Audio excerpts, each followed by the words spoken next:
Okay, boxing fans, bit of boxing news for you here, and me and Kingy are going to talk about it. Keith, one-time Thurman, has dropped the chance to make $6 million for a free fight deal with RocNation. That's Jay-Z's sports company. Trying to get into boxing now, looking for the big fighter to take under their wing and take him to the next level. Keith Thurman, Al Heyman's fighter, has rejected this offer, and I've actually got the breakdown of how it would have worked right here, because it's quite simple the way they've just shown everyone this is what we were offering, this is what he turned down. He got $2 million up front for nothing, so in layman's terms, $2 million for fuck all. Okay. He then was going to get £1 million or dollars per fight for his next 2 fights. So they would have been against the Bundus and the Jesus Soto Carrasses of the welterweight world, and then $2 million for his final fight, which would probably have been a better caliber of fighter, probably your Marcos Maidana's, someone around that standard. I've got to ask Kingy what he thinks about this.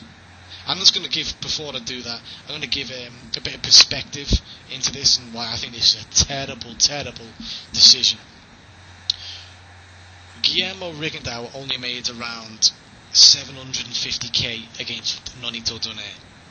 So Keith Thurman was going to make more for probably fighting a lesser opponent, or guaranteed a lesser opponent, really. Algieri is only making 1.5 million against Pacquiao. Okay, so in other words, in his final fight, he'll probably be fighting a less important than Pacquiao and making more money than Algieri. Rubio, who was a good contender, fighting the champion, only made 450k before he got 100k deduction when he was fighting Triple G. So he's making more than double what Rubio was making. And Triple G himself only made 900k against Rubio, meaning Keith Thurman would be making more than Triple G, even though Keith Thurman is not main event caliber fighter yet. And I say that because he's not been a main event yet. He's still on the undercard now. He's facing Bundu on the undercard of some other guys. I think the undercard of Alexander versus Khan. So, Kingy, you got to step in and tell me what you think about this man. Keith Thurman has dropped $6 million for a free fight deal with RocNation. Let me just put this into a bit more perspective. I will fight Triple G and Kovalev tomorrow for $6 million. I'll fight them both at the same time for $6 million. And then you know what I'll do? I'll buy myself some new teeth. What do you got to say about that? Yeah, it's a hell of a lot of money to turn down in it, pal, that's for certain. I mean, $2 million up front is for fuck all. You know what I mean? Yeah.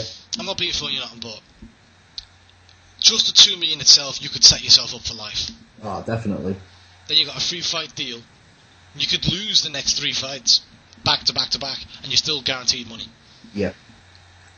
And then you could just retire $6 million, and $6 million, you don't have to work another day in your life. No. Not if you're smart, anyway. That's for certain. Yeah. That's life-changing money that he just turned down. Do you think it's a good reason? No, tell me what you think about it. I mean, see, the only thing I can think of that is stopping him from doing it is, Al Heyman and them lot, and him thinking that maybe after these 3 fights, where am I going to go after that? But I just don't see why he won't do it, mate, to be honest. Like you say, he's not even a main event fighter yet. I mean, he's got the capability of being a main event fighter, but his name's not big enough yet. Mm-hmm. Like you say, that's why he's on the undercard of Alexander and against Khan. Like, he hasn't had his own main event yet, has he? No. I mean, at the end of the day, you got to look at people like Khan. Khan's a foreigner. He ain't going to sell out nowhere. No. Alexander can't sell tickets for shit. No. You know what I mean? Keith Thurman's underneath them, so that's where his level is. You know what I mean? He's underneath a foreigner. And Alexander, who I suppose we could say Alexander's his fan audience, his fan fan zone, whatever you want to call it. Fan base, like, yeah. His fan base, yeah, has went through the roof since he's fighting Amir Khan. But after he loses to Amir Khan, no one's going to care about him again. They're all going to leave and go on to the next guy Amir Khan fights. You know what I mean? The way they all do, Yeah. Like Colazo, for example. Oh, we love Colazo, yeah. Colazo's going to knock him out. Colazo's going to knock him out. Oh, shit. Khan's going to knock Colazo out. Khan's going to knock Colazo out. No, I mean,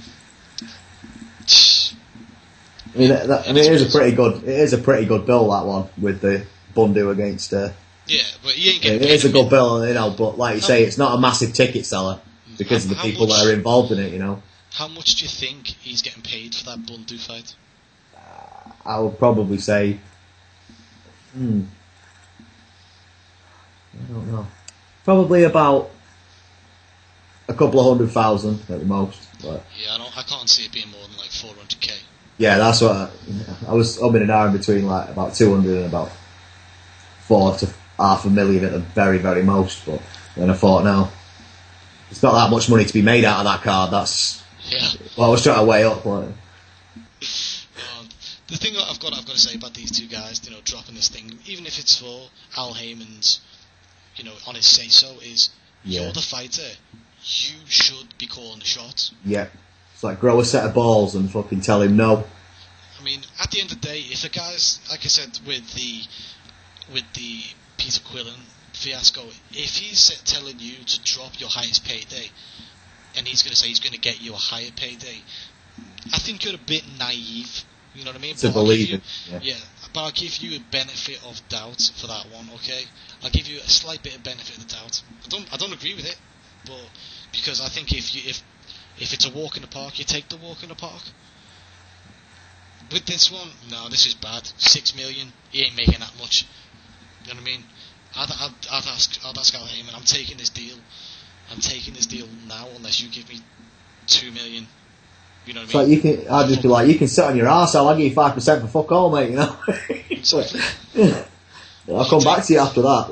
Yeah, you can take your cut out of my upfront money if you want. Yeah, exactly. Like, so I'll give you half of that. I'll just have 5 million. That'll do, mate. Like you say, to fight probably 2 like European level fighters and then fight Madonna, or not. Well, Madonna or Alexander or someone of that standard. Yeah. Yeah. It's still big money. He's not going to get paid that much for Showtime. No. Showtime to do fight those guys anyway.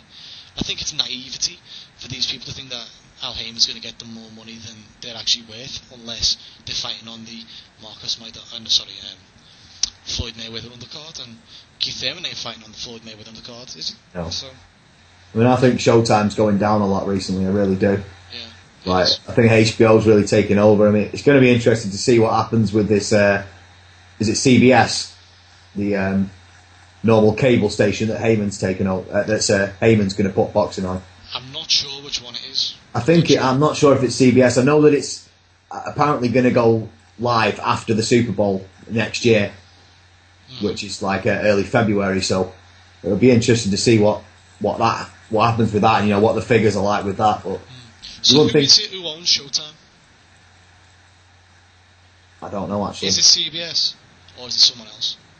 Because I know someone owns Showtime. If it's not the same company, surely Showtime are not going to be happy about that they're giving all this money, paying over the odds, and they're not getting nothing in return really, because their ratings haven't been that good. You know what I mean? Yeah, maybe. Money away. Yeah, maybe if you are right that it is the same company, maybe they're putting it onto normal kind of like terrestrial TV, as we call it over here in England, and maybe they're going to put other things on Showtime because the ratings, like you say, aren't great for boxing, so they're going to try and shuffle it onto normal telly, and put some other shows on Showtime that the ratings are high. If you get what I mean. If that is the case, that can't be good for the money either, because that means it's going to go down, surely. I was just about to make that same point that if you're not paying a subscription fee to something, you're not going to get paid as much, are you? You know what I mean? Like in England, if fighters fight on ITV, you wouldn't think they'd be getting paid as much as Sky fighters. Exactly, not now. Oh well, Channel 5 nowadays. Yeah, but when the boxing used to be on terrestrial I remember TV, the good old days with ITV. Sorry. they used to make a lot of money. They used to make tons of money. They did actually. The they had like 17 million viewers, and they had a lot of viewers. Put it like that. I'm not sure how many they had. I remember, the Ben and Eubank fights being at work and stuff. I was like, people were going crazy about them. Yeah, they were like major fights. Everyone watched them, but yep. And for that was fine because they weren't pay-per-view, because the advertising money, it was fine because they exactly. They easily made that back, and they made money. But somewhere it went out, and it's not working in the UK anymore. And I don't think it'll work in the USA, to be honest. And I think as well, though, in them days, though, mate, like Sky wasn't a massive thing, was it, that everyone had? No. Now everyone's got, well, not everyone, but, the vast majority of people have got Sky. Yeah. Whereas, in those days, I used to know, like, a handful of people that had Sky, and that was it. Like, the rest of them just had the normal channels. Yeah, I used to just have cable, I don't know what, I can't remember what that was. It was cable, but I was young then, so, like, too young. Yeah. To really know what it was. But then we got Sky, and then so nice little go down memory lane. But either way, I think we've come to a conclusion. Keith Thurman is a bit silly or naive to drop $6 million. Smack bottom for Keith Thurman.